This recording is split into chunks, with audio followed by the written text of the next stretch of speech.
All student, आज हम class 12 chemistry का चैप्टर 2 स्टार्ट करेंगे। चैप्टर 2 है आपका विलियन। ठीक है, चैप्टर 2 क्या है हमारा? विलियन। चैप्टर 2 विलियन, या इसको इंग्लिश में बोलते हैं सॉल्यूशन। तो विलियन सॉल्यूशन क्या है हमको जानना पड़ेगा कि विलियन क्या होता है। ठीक है, तो विलियन क्या होता है?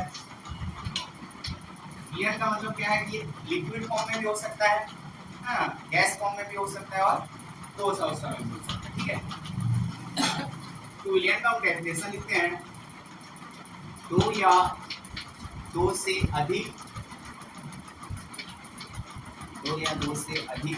अभिक्रिया न करने वाले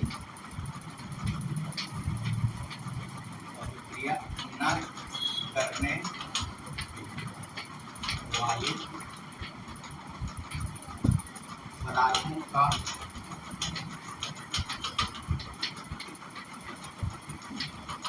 समांगी मिश्रण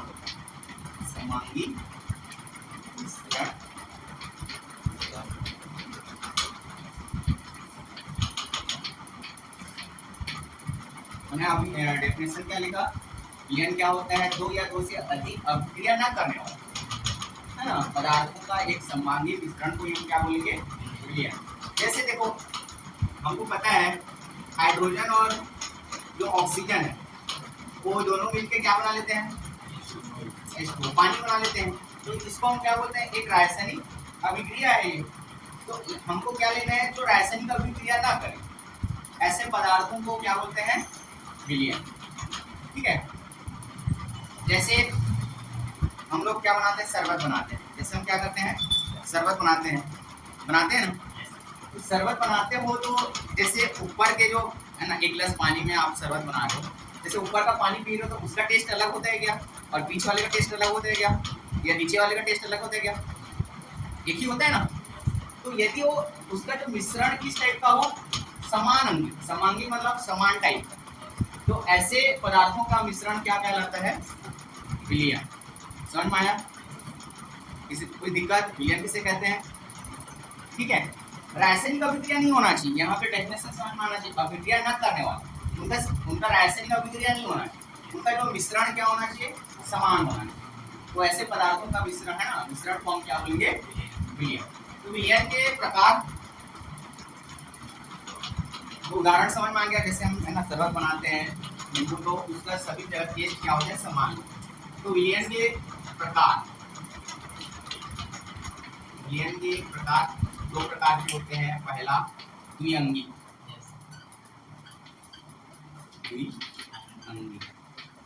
विलियन क्या होता है? द्विअंगी विलियन वह विलियन जिसके दो घटक होते हैं, उसको हम क्या बोलेंगे? द्विअंगी विलियन, है ना। यहाँ लिख दे रहा हूँ, वह विलियन जिसके दो घटक।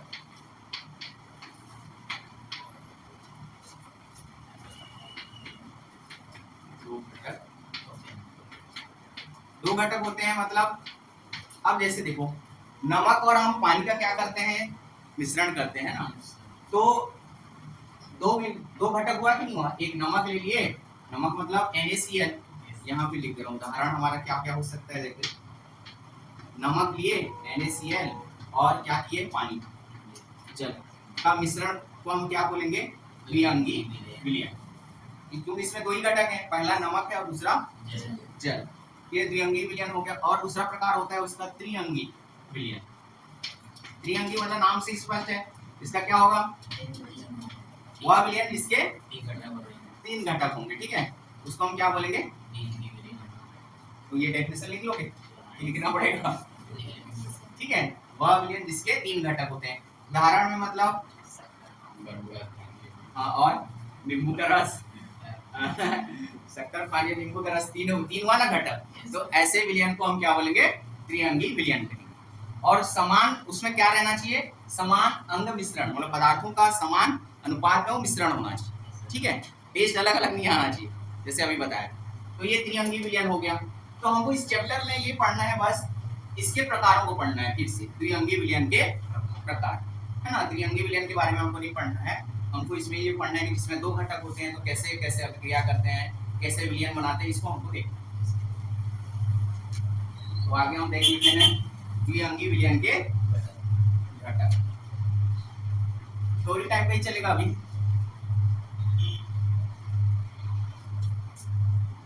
तो द्विअंगी विलयन के घटक में पहला प्रकार क्या आता है?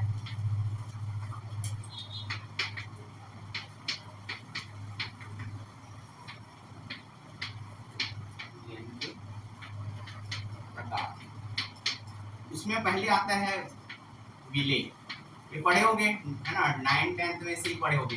विलेय क्या होता है? दूसरा होता है विलायक। चलो बताओ तो मेरे को, विलेय एंड विलायक। हाँ मिताली बता रही है, चलो बताइए। विलेय क्या होता है? हाँ घुलने वाला, बढ़िया गुड। और ये विलायक पानी है जो, हाँ जो बोल क्या करना है, बोलने का काम करता है ना, और ये घुलने का काम करता है विलेय, है ना, सबको पता है ना। हाँ तो इसका डेफिनेशन हम क्या लिख सकते हैं? वह घटक जो कम मात्रा में उपस्थित हो, वह घटक या वह अवयव जो कम मात्रा में उपस्थित, तभी तो घुलेगा। ज्यादा हो जाएगा तो कैसे घुलेगा? तो विलायक हो जाएगा, ज्यादा हो जाएगा तो, ठीक है। कम रहेगा, जैसे पानी और शक्कर बराबर रहता है क्या? शक्कर की मात्रा कम होती है कि नहीं? हाँ तो उसको हम बोलेंगे वह घटक जो कम मात्रा में क्या होता है? उपस्थित हो,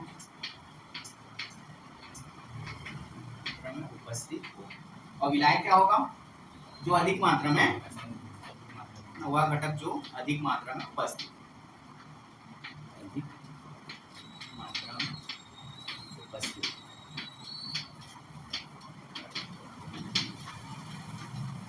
ठीक है,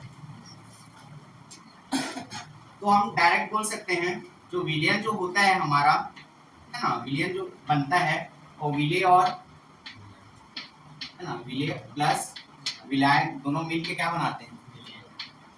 ठीक है, तो विलेय और विलायक मिलके क्या बनाते हैं? विलयन। ठीक है, उदाहरण के लिए लेते हैं, है ना, ग्लूकोज और पानी ले लेते हैं ना, जैसे ना हम क्या ले लेते हैं यहाँ पे, ग्लूकोज बनाते हैं ना, इसका ग्लूकोज का बनाते हैं कि नहीं बनाते, है ना। तो ग्लूकोज इसमें यहाँ क्या होगा? विलेय होगा कि विलायक होगा? विलेय होगा ना, और पानी विलायक। ये उदाहरण के रूप में ना, ये हमारा विलयन बनेगा, ठीक है, ग्लूकोज और पानी का। ठीक है, उसके बाद है विलयन के प्रकार। उसके बाद क्या है? विलयन के प्रकार।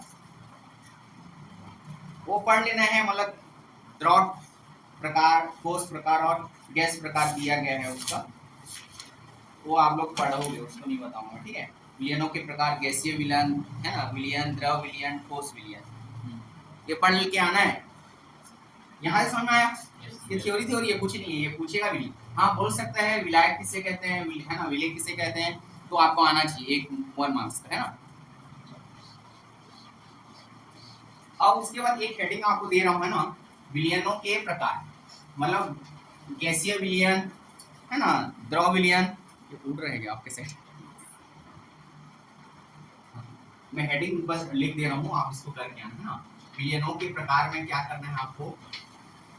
विलयनों के प्रकार, अभी हमने जो देखा था वो किसके प्रकार थे? ठीक है, अब विलयनों के प्रकार। तो विलयनों के प्रकार मतलब ये क्या होगा? 3 प्रकार के होते हैं, इसको पढ़ के आना आप लोग। एक होता है गैसीय विलयन, है ना, गैसीय विलयन। दूसरा होता है द्रव विलयन, द्रव विलयन। और तीसरा होता है ठोस विलयन। अब देखो, गैसीय विलयन किसे कहेंगे? जिसमें विलायक क्या हो? गैसीय अवस्था में, तो ऐसा विलयन को हम क्या बोलते हैं? गैसीय विलयन। ठीक है, और ऐसा विलयन जिसमें विलायक द्रव अवस्था में हो, तो ऐसे विलयन को हम क्या बोलेंगे? द्रव विलयन। और ऐसा विलयन जिसका विलायक किस अवस्था में हो? ठोस अवस्था में, तो उसको हम बोलेंगे ठोस विलयन। उदाहरण पढ़ना है विलयनों के प्रकार में, है ना। ये तो हो गया उसके बाद है ना गैसीय विलयन में एक द्रव और एक गैस ले लेना है, उसके बाद एक ठोस और एक गैस ले लेना है, एक बार एक गैस और एक गैस ले लेना है। तीनों का यहाँ पे बुक में दिया हुआ है और उदाहरण याद रखना है, ठीक है। तो गैस का गैस वाला जैसे होता है, कहने का एक ऐसे बता रहा हूँ, गैसीय विलयन मतलब आपका जो विलय भी क्या होना चाहिए, विलय और विलायक, ऐसे टर्म कर दिया हुआ है ना, कॉलम बना के। तो विलय भी आपका एक तो गैस ले लोगे, एक बार क्या लोगे, गैस, और विलायक भी क्या होना चाहिए, तभी तो उसको हम गैसीय विलयन बोलेंगे, ठीक है। तो गैस और गैस में कहने का मतलब यह है कि जैसे हमारे वायुमंडल में हमें पता है कि नाइट्रोजन कितना परसेंट माना जाता है, 78%। हाँ, ऑक्सीजन कितना माना जा रहा है, 21%, और बाकी कुछ है ना, तो कहने का मतलब यह है कि यदि हम इन दोनों का क्या बनाए, विलयन बनाए, किसका नाइट्रोजन का और ऑक्सीजन का, तो इन दोनों को हम एक विलयन बनाए, तो कहने का मतलब ये है जो भी हम कहीं किसी भी भाग से यदि हम उसको निकालें और उसके अनुपातों को हम चेक करें तो हमेशा मिलेगा कि नाइट्रोजन कितना परसेंट रहेगा, उसका 78 ही रहेगा। ऐसा नहीं कि हम किसी एक हिस्से से दोनों को का विलयन बना लिए और हमने चेक किया तो अलग अलग अनुपात मिल रहा है, ऐसा नहीं होता है। तो इसलिए N2 और O2 हमारा कौन सी अवस्था में एक विलयन है, ठीक है, तो उसको हम क्या बोलते हैं, गैसीय विलयन। उसी प्रकार एक बार द्रव और एक बार गैस ले लेना, द्रव और गैस। द्रव और गैस मतलब कैसे, ये लोग कैसे बनाएंगे, ये द्रव मतलब होता है पानी ले लो, पानी ले लेंगे ना, द्रव एक पानी होता है, गैस तो पानी में, ये देखो ये जैसे पानी है, ये ऐसे टैस्ट है पानी, ये पानी आता है, तो पानी में जहाँ खाली अवस्था दिखे रहते हैं वहाँ वायु के छोटे छोटे कण के रूप में रहते हैं, ठीक है। तो इस प्रकार के विलयनों को हम क्या बोलते हैं, उसका विलय तो द्रव अवस्था में रहे लेकिन विलायक हमेशा गैस अवस्था में, तो ऐसे विलय और विलायक को हम गैसीय विलयन में ले लेंगे, ठीक है। हमेशा विलायक आपका गैस है तो कौन सी प्रकार के विलयन में आएगा, है ना, और विलायक यदि द्रव है तो, और विलायक ठोस है तो वो किस प्रकार के विलयन में आएगा, ठोस प्रकार। ये तीनों चीज समझ में आया। चलिए अब आगे देखते हैं विलयनों की सांद्रता को कैसे व्यक्त करते हैं।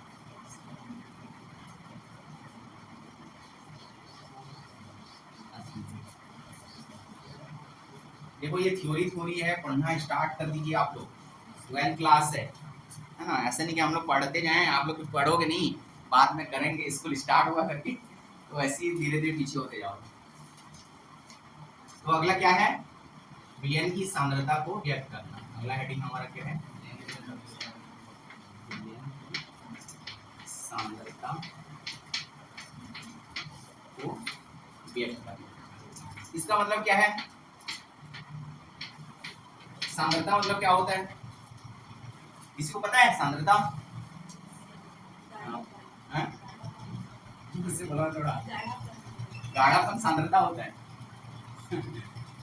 अलग चीज है वो, सांद्रता तनु और सांद्रता अलग, ठीक है। सांद्रता को व्यक्त करना मतलब जैसे हम एक अभी क्या बना रहे हैं, जैसे एक गिलास पानी में हम क्या कर रहे हैं, शहद मिक्स कर रहे हैं, ठीक है, उसका हम क्या कर रहे हैं, विलयन बना रहे हैं। तो उस एक गिलास पानी में हम एग्जैक्टली बता सकते हैं कि शहद की मात्रा कितनी है ना, हम एग्जैक्टली बता सकते हैं कि उस एक गिलास पानी में शहद की मात्रा कितनी है, तो उसको बोलते हैं सांद्रता, मतलब हमको एग्जैक्ट उसका कुछ मान हमको पता चले।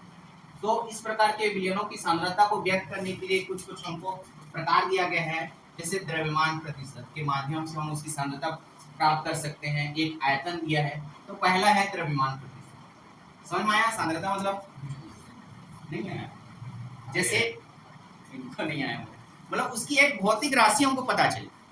जैसे एक गिलास पानी में हम 2 चम्मच क्या कर दिए, शहद डाल दिए, डाले ना, लेकिन हमको तो पता है 2 चम्मच हमने डाला है करके, लेकिन उसकी मात्रा कितनी है, जैसे हम ग्राम में लेना चाहें, वेट के फॉर्म में लेना चाहें, तो उसकी मात्रा कितनी ग्राम है, हम उसको पता करने के लिए एग्जैक्ट उसको बोलते हैं सांद्रता। उसकी एक मात्रा को बताने के लिए हम क्या प्रदर्शित करते हैं, सांद्रता को, यहाँ पे वर्ड, ठीक है। तो पहला क्या होता है, द्रव्यमान प्रतिशत। देखो इससे न्यूमेरिकल है ना, न्यूमेरिकल मतलब अंकी क्वेश्चन पूछा जाता है, ये फॉर्मूले से, तो द्रव्यमान प्रतिशत, द्रव्यमान प्रतिशत कहने का मतलब ये है कि जैसे हमने क्या लिया, 10 ग्राम शहद लिया, 10 ग्राम क्या लिए हमने, ये पता है ना, हनी खाते हैं कि नहीं खाते लोग, सब खाते हैं लगभग, है ना। और मान लो लिया हमने 100, इसको भी हम ग्राम में ले रहे हैं क्योंकि देखो अलग यूनिट में लूंगा तो ऐड नहीं होता है, होता है, वो तो पता है ना, अलग अलग यूनिट लेने से ऐड नहीं होता है करके, इसलिए मैं इसको भी ले ले रहा हूँ, तो इसको भी हम ग्राम में ले ले रहा हूँ, ठीक है। ये इसको पानी ले लिया, ठीक है। ये दोनों मिला के 1 बिलियन बनाएंगे, तो टोटल ये कितना हो जाएगा, इनका वेट 110 ग्राम का जो भी बनेगा 1 बिलियन बनेगा, हाँ कि ना, ठीक है। तो द्रव्यमान प्रतिशत ऐसे निकाला जाता है, जैसे आप लोग परसेंट निकालते हो अपना, कैसे निकालते हो, प्रतिशत निकालते हो ना, हैं कि मेरे को इतना प्रतिशत मिला, कैसे निकालते हो, 100 से 1 मल्टीप्लाई कर दे, किसको मल्टीप्लाई कर दे, पैसा लेता है तो उसको हाँ जितने परसेंट आए, जितने अंक आए उनको जोड़ देते हैं, उसके बाद उसको 100 से उसको 3 से डिवाइड करते हैं, पहले 3 से डिवाइड, 100 से डिवाइड करने के बाद 3 से डिवाइड करना है, उसमें पता चलता है कितना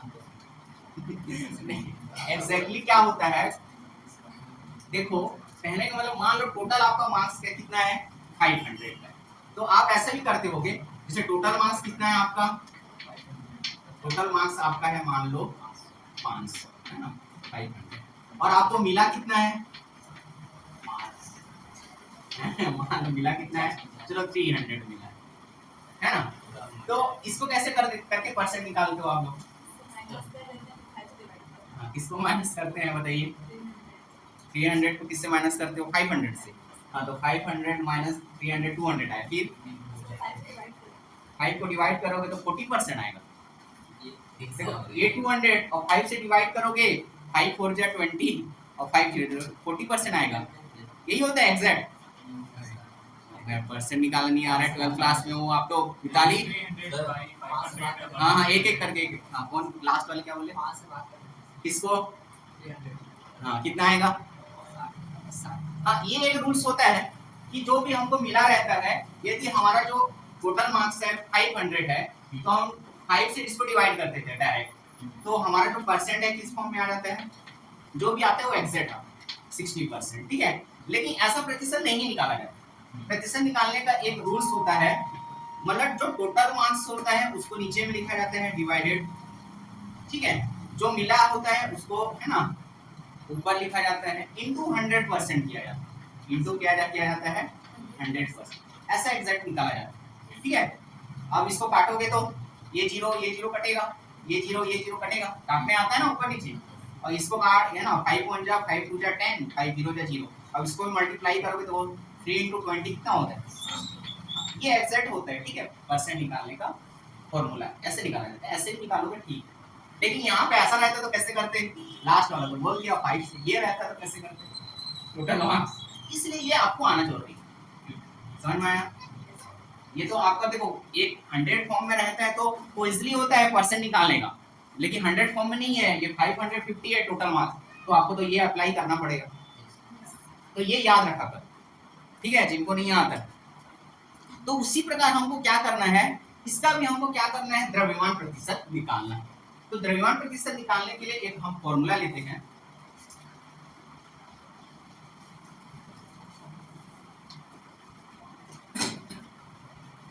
द्रव्यमान प्रतिशत का है ना, द्रव्यमान बराबर हम फॉर्मूला लेते हैं, विलयन में उपस्थित, फॉर्मूला है ना, विलयन में उपस्थित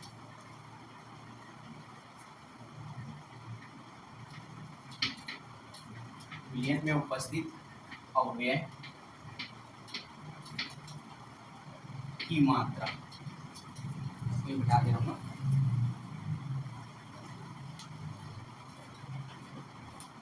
विलयन में उपस्थित अवयव की मात्रा, ठीक है, डिवाइडेड विलयन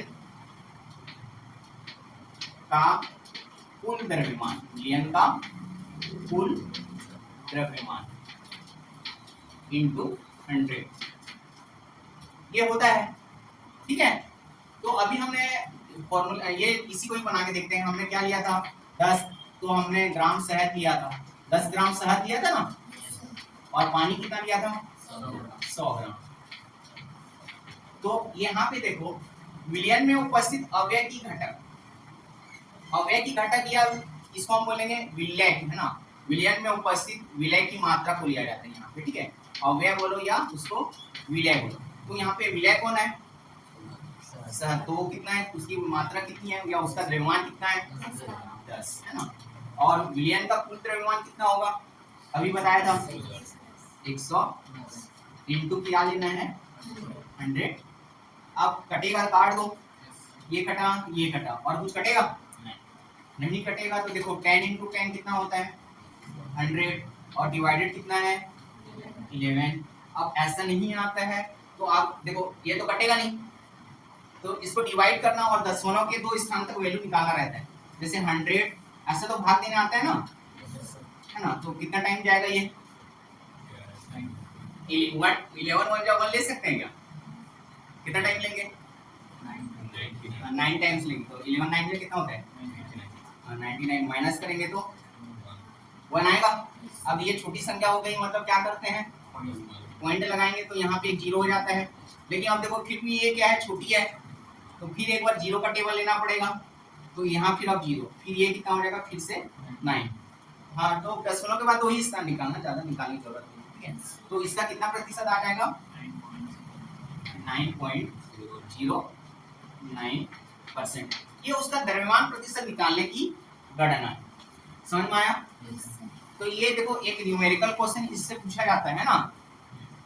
विलयन में उपस्थित, है ना, विलयन में उपस्थित विलय की द्रव्यमान भी बोलो, है ना, या मात्रा भी बोलो, ठीक है। जो बोलना चाहो, द्रव्यमान, है ना, द्रव्यमान भी बोलना चाहो तो बोल सकते हो, या उसका जो दिया गया मात्रा, ठीक है। इससे अंकित क्वेश्चन पूछा जाता है, इसलिए बता रहा हूँ। आया समझ में? यस। ठीक है। तो एक क्वेश्चन हम बनाएंगे इसी से रिलेटेड।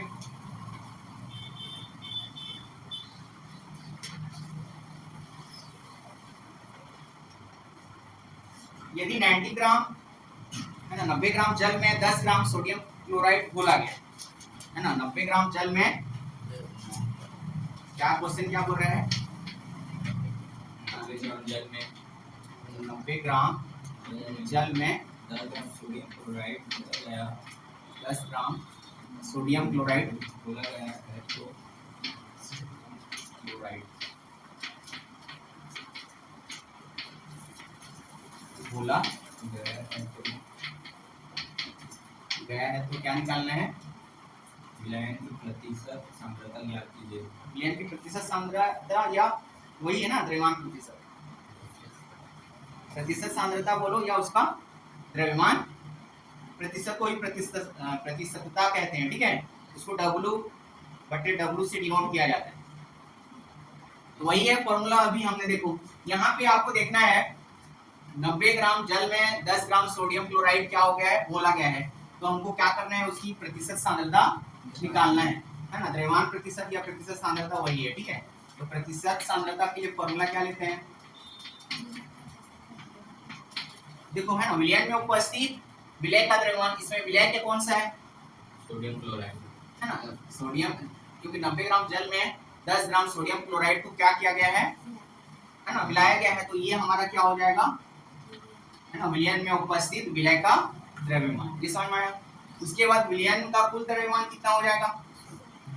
दोनों को जोड़ देना है ना। 90 प्लस 10 कितना हो जाएगा?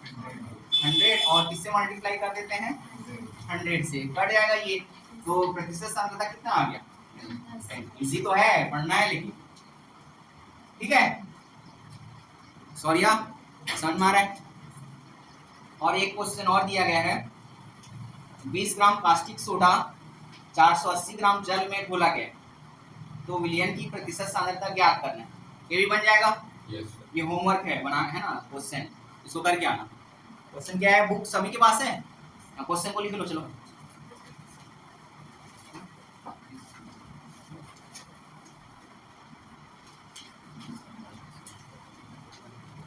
एक क्वेश्चन लिखो होमवर्क के लिए, है ना। 20 ग्राम कास्टिक सोडा 480 बुक से देख के मत छाप के आ जाना। 480 ग्राम जल में घोला गया है, जल में घोला गया है, तो विलयन की प्रतिशत सांद्रता ज्ञात कीजिए। ठीक है, हो गया। तो ये अंकित क्वेश्चन 1-2 नंबर्स का पूछा जाता है। और बताया ना आपको 1 से लेकर 5 चैप्टर तो हमको वही पढ़ना है, थ्योरी। बाकी ऐसा भी पढ़ेंगे तो इंटरेस्ट आएगा, ऐसा नहीं है। आ रहा है कि नहीं आ रहा है इंटरेस्ट, कि बोर लग रहा है? आ रहा है? किसी को कुछ दिक्कत नहीं हो रहा है ना? तो ठीक है, आज की क्लास के लिए इतना, फिर हम नेक्स्ट क्लास कल से स्टार्ट करेंगे, है ना। जितना पढ़ाया गया है कल पूछूंगा मैं, सबको पढ़ के आना है। ठीक है, ओके, आज की